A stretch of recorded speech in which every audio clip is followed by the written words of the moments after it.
Good morning, everyone. Welcome to First Church of Religious Science. Good morning, good morning. Those of you signing in right now on Zoom, those of you who have been here for our meditation, I welcome you to our sacred space, our growing, thriving community of love, inspiration, and transformation. So no matter if you're here with us on Zoom or joining a little bit later on Facebook, Insta, or X, or watching us on YouTube, wherever and however you're watching, you're all part of this experience, and we are deeply grateful for each and every one of you. So, commercials, let me see. At First Church, we offer three powerful times of messaging, three broadcasts, three gatherings. Wednesdays at 7, James, our practitioner, facilitates our Creative Living series. Same Zoom links every Wednesday. Every Thursday at 7 p.m., I facilitate the Louise self-healing class. That's a very special class. It's a great place to begin, where we teach self-love and we talk about the principles that can change all of our lives. And here we are again on Sunday mornings, right here, right now. As always, these gatherings are offered on a love offering basis. Our community thrives because of your presence, your engagement, and your generosity. Whether it's sharing the message by going to YouTube and liking and subscribing to our channel, or participating in our chat, or making a contribution. If anyone feels called to support First Church, you'll find that there's options in the chat room always. But first and foremost, your presence is the big thing. It's the greatest thing of all, the greatest gift. And we are grateful for each and every one who tunes in and who's doing the work. So today's talk is entitled Right Here, Right Now, the Miracle of the Present. So that's it, right here, right now. Opening ourselves up to the awareness of the miracle of the present moment. Today we're exploring something simple, something profound, utterly life-changing, the power of the present moment. So I want to begin with a poem that I've done once before, I think. And this is a poem that holds timeless wisdom, and it sets the stage for our exploration of living in the now. And instead of reading it all at once, because it may go right by you, instead of reading it all at once, let's absorb it slowly, one thought at a time. It's called The Guest House by Rumi, and it starts this way. A joy, a depression, a meanness, some momentary awareness comes as an unexpected visitor. Think about that for a moment. An unexpected visitor. How often do we resist what life brings us? We welcome happiness with open arms, of course, but when discomfort knocks on our door, we hesitate. We push it away, hoping it will leave. But what if, to consider just for today, we opened the door to everything? What if we trusted every experience in life?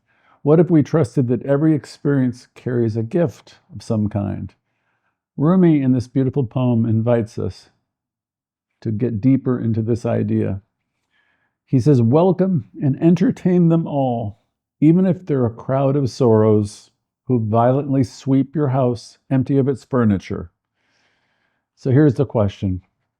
Have you ever felt like life has swept everything away from you? Have you ever felt like a storm has come that you weren't prepared for? Yet, even in these empty spaces, something new can emerge. What if the things that are being cleared away aren't really a loss, but they're a great preparation? Maybe, just maybe, what's being removed is making room for something greater. And finally, Rumi leaves us with this. Be grateful for whoever comes, because each has been sent as a guide from beyond. Be grateful for whatever comes, because each has been sent as a guide from beyond. What if we lived this way? What if we trusted the process of life, as Louise would ask us? What if we trusted that even our own struggles are teachers to us? That was one of the great teachings of Dr. Bill, my teacher. He said, everything is here as teacher to us. So what if we lived as it's all happening for us, sent to us as a guide from beyond. What if we trusted the process of life, knowing that every moment, even the hard ones, are here to reveal something to us? That is the miracle of living in the present moment and trusting the process of life. So today, we intend to break free from some of the barriers we have imposed on ourselves. Now that we've established the power of the present moment, let's explore what keeps us from living fully and freely. Let's explore what stops us from stepping into our truth and the realization that we're connected to this one power. Let's see what's stopping us from expressing ourselves more fully. Well, in a word, it's fear. Fear of failing, fear of looking foolish, fear of stepping outside of what's comfortable. So fear is the only thing that stops us. And here's the tricky part. Fear doesn't always show up looking like fear. It disguises itself as practicality. It disguises itself as hesitation or waiting for the right time. And we tell ourselves, I need to be realistic. Or we tell ourselves it's not the right time. Or maybe it's, what if I'm not good enough, I'm not prepared, and things like that. And just like that, we're talking ourselves out of our own greatness as we rationalize and tell ourselves these things. See, fear's greatest trick is doing just that. How many times have you let fear make your decisions for you? Have you ever had an opportunity, for example, in front of you, what, as you think back on it, was a big opportunity? Have you ever had an opportunity in front of you, something that excited you, but instead of moving forward and taking the opportunity, you froze up? That moment of hesitation is where most dreams die. It's when someone wants to start a business, for example, but inside they hesitate because they, what if I fail? And they wonder if they can do it. It's when someone wants to speak up, but then tells themselves, what if I sound foolish? And they stop themselves from speaking up. It's when someone wants to step into their calling and do something important, but they hold back, waiting for permission. In any of these moments, all these moments, we let fear win. So there's a real cost to fear. Fear doesn't just delay us, it shrinks our lives. It keeps us playing small, keeps us stuck in the same patterns and away from the life that we're meant to live. The worst part of all this is fear will disguise itself as being careful. Fear will disguise itself as being logical and responsible. We think, I'll take that leap later. And see, the thing is, later doesn't happen sometimes. It never, in fact, happens. Our founders here in New York, Raymond Charles Barker, wrote and spoke extensively on this very subject. He said, most people's lives are built on a foundation of fear, and they don't even realize it. Again, from Barker, most people's lives are built on a foundation of fear, and they don't even realize it. Fear is protective, or can be, initially, and then it becomes a habit, becomes a default setting, something we don't even question. But here's the truth. Fear is not a fact. Fear is not a fact. It's just a thought. And like any thought, it can be changed. So this lesson today calls us to call fear's bluff. Right now, let's see if we can do it. Let's call fear's bluff. Let's stop waiting. Let's stop holding back. Let's stop letting hesitation win every time.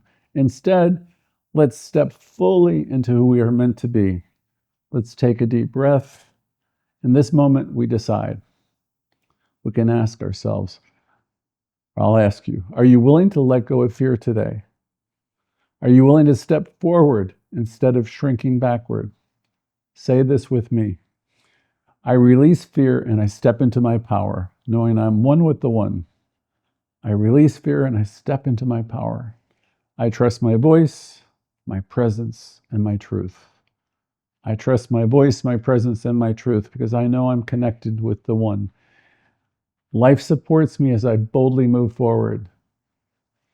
Life supports me as I boldly move forward. So you see, when you say yes to your true expression, we see how fear sneaks in and holds us back. So we work with our affirmations, and then fear comes in from time to time.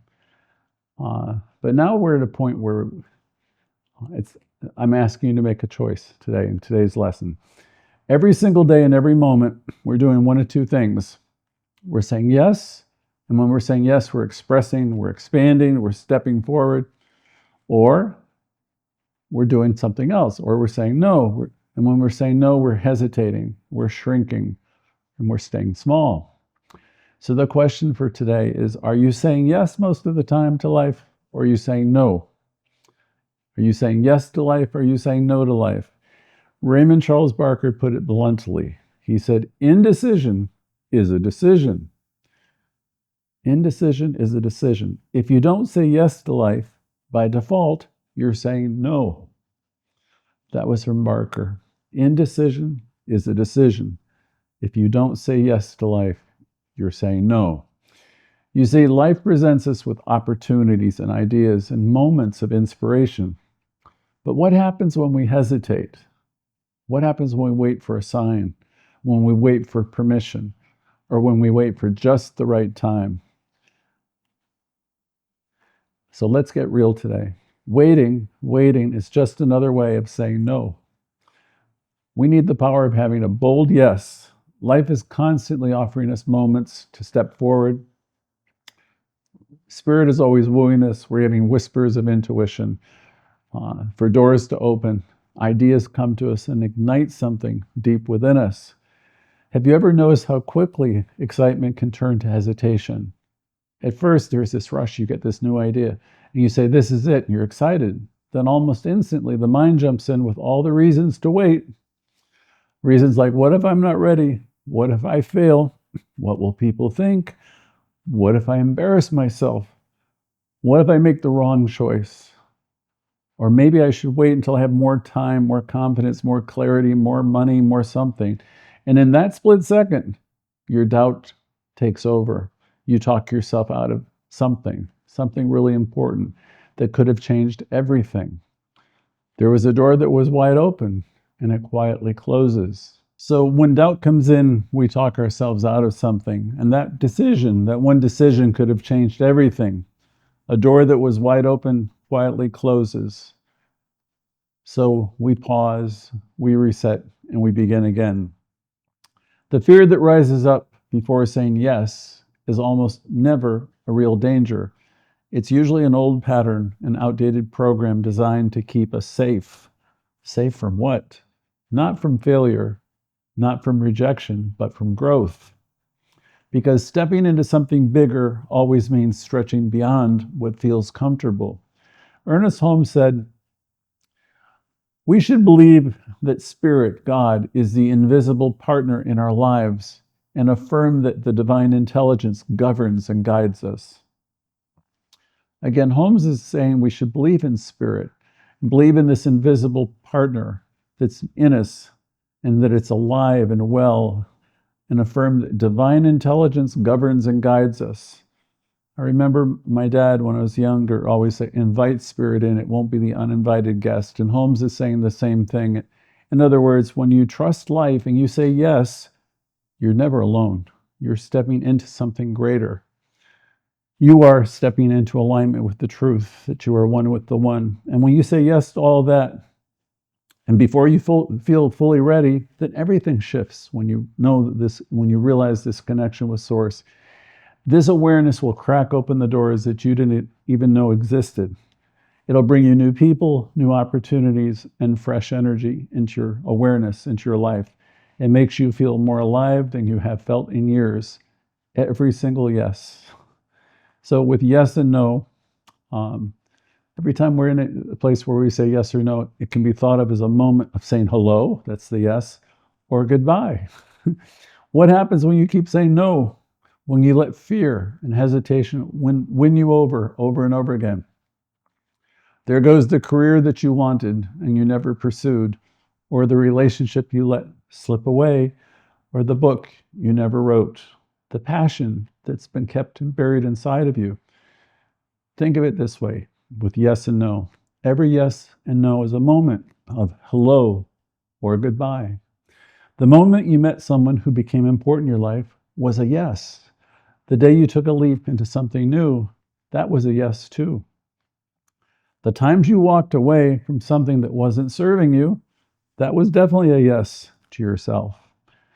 But how many no's have been silent goodbyes? The phone call you never made, the words you never said, the chance you had to reconcile, the chance you had to reconnect or repair something, but you waited too long and now it's too late. Life is full of these moments, and we don't always get another chance. So ask yourself, what is one yes that you've been putting off? What is one area of your life that you've been hesitating? What would happen if you trusted life right now instead of waiting for the perfect moment? Because here's the thing, life isn't waiting for you to feel 100% ready. It's not waiting for the perfect moment, the perfect plan, or the perfect set of circumstances. Life is always evolving and moving forward by means of us, whether we say yes or not. So what will it be today? Are you willing to take the leap, that leap of faith? Are you willing to say yes enthusiastically to yourself? Are you willing to say yes to your potential? Yes to the life that's calling you forward? Because the moment you do, before you even have every answer, before you feel totally certain, something shifts inside of you. And that shift is where all the magic happens. I'll give you an example from someone you all know. So let me tell you about what we'll call Oprah's yes moment. I'm talking about Oprah Winfrey, of course. Years ago, you may not know, but Oprah was working in radio exclusively. And she was offered her first TV anchor job. And she was absolutely terrified, thinking, I'm not polished enough for television. I'm a radio person, and I don't look like the other anchors. And what if I'm just not ready? What if I fail in front of everyone? She was terrified, that she so much so she almost turned it down. But something deep inside of her, said, try it, say yes, say yes. And that one yes, of course, led to the next opportunity, even though she didn't feel quite ready. And that opportunity led to the next. Many years later, she reflected on that very moment, and she said, if someone offers you an amazing opportunity and you're not sure if you can do it, always say yes, and you'll figure it out later. So let's think about that. What if she had let fear win? Would any of us have even known her name? So let's take it, though, beyond Oprah. This yes can change everything. It always does. I have a little short second story from a woman I knew quite a while ago. Her name was Lisa, from another church, and she always wanted to be a speaker. I remember her being very good with people, but she wanted to be a speaker. She had a real gift with people, nurturing people, inspiring people. But she was convinced that she wasn't ready. She told herself, I don't think I can do this. I need a lot more training. I don't even have the right credentials, and I'm sure I'll embarrass myself. And for years, she watched other people come and go, take the stage, and always saying to herself, maybe next year. Then one day, she got an unexpected phone call. Someone at one of the conferences dropped out, and they asked her if she would speak last minute. And they said, Lisa, can you step in and do this? We have nobody. And Lisa had no time to prepare, no time to overthink it. It was now or never. So she could have said, I'm not ready. But instead, to her own amazement, she said yes. And that one yes changed everything. That one talk, that one lesson led to a second invitation and a third. And within a year or two, she was speaking almost everywhere. People loved and received her well. And she told me later, I was never going to feel ready. I absolutely was never going to feel ready. She'll say, I don't feel ready even now. I had to learn to say yes before I believed in myself. And that yes changed my life. You see, everyday yes moments will change our life. And this isn't just for public speakers or celebrities. It's for everybody. Think about a single parent who wants to go back to school but fears it's too late. Or think about a retiree who's always wanted to paint but tells themselves, I've missed my chance, it's much too late. Think about a business owner who has a new idea but hesitates because he thinks or she thinks it's risky. Each and every one of these people is standing at a crossroad of a yes or a no.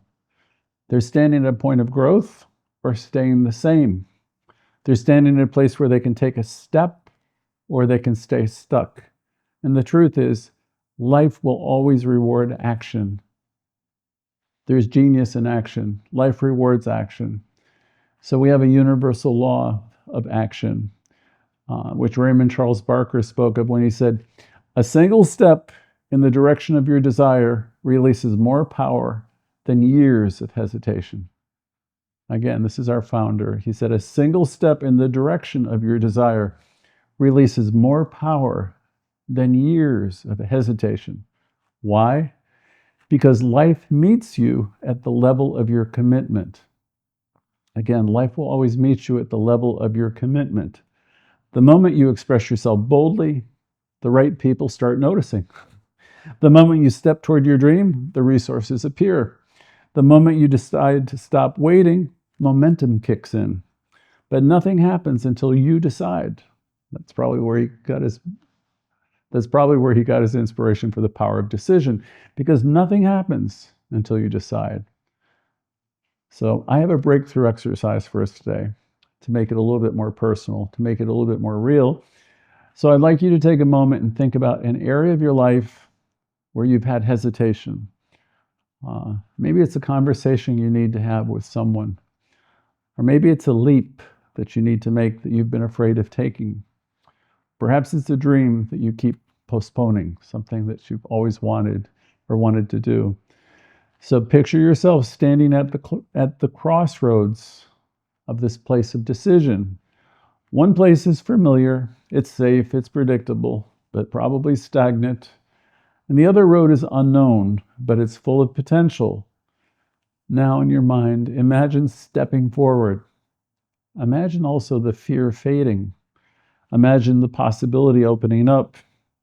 Imagine your future self thanking you for this moment.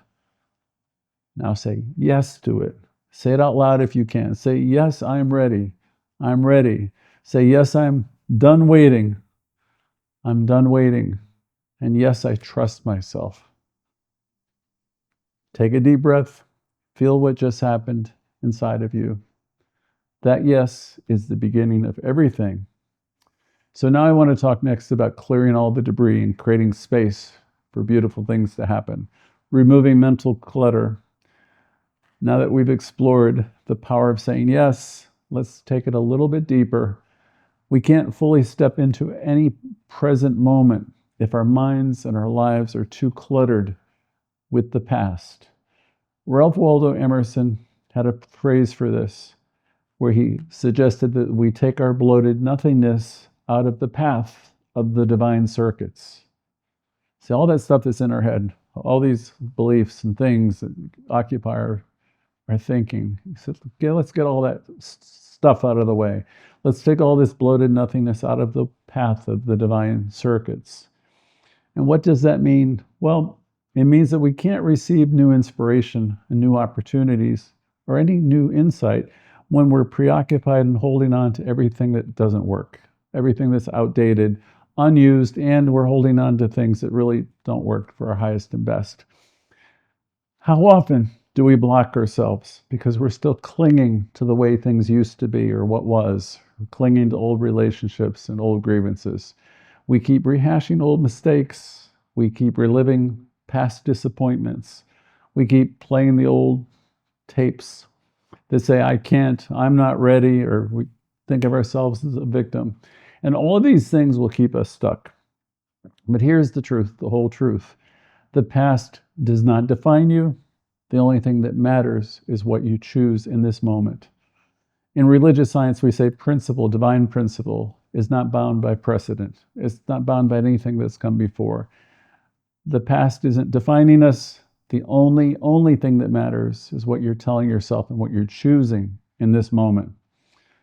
The question I ask myself and everyone today, what are you holding on to?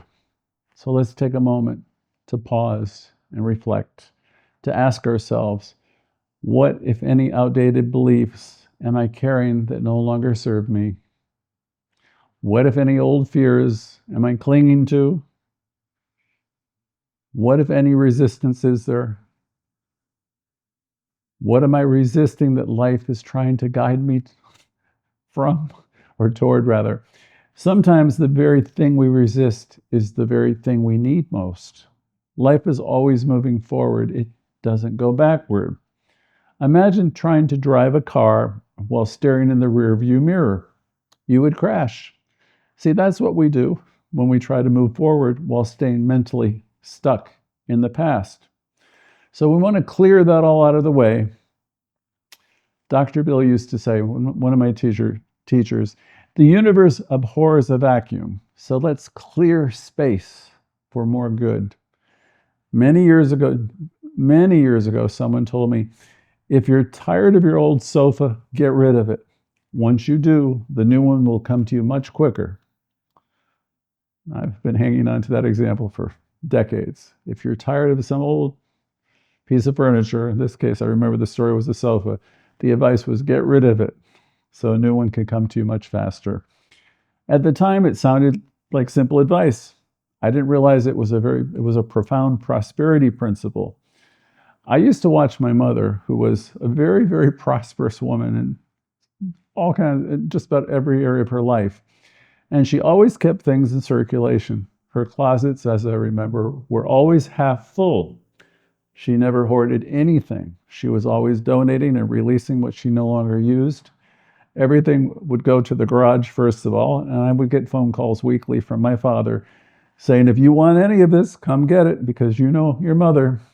And sure enough, there was always room for something new to come in.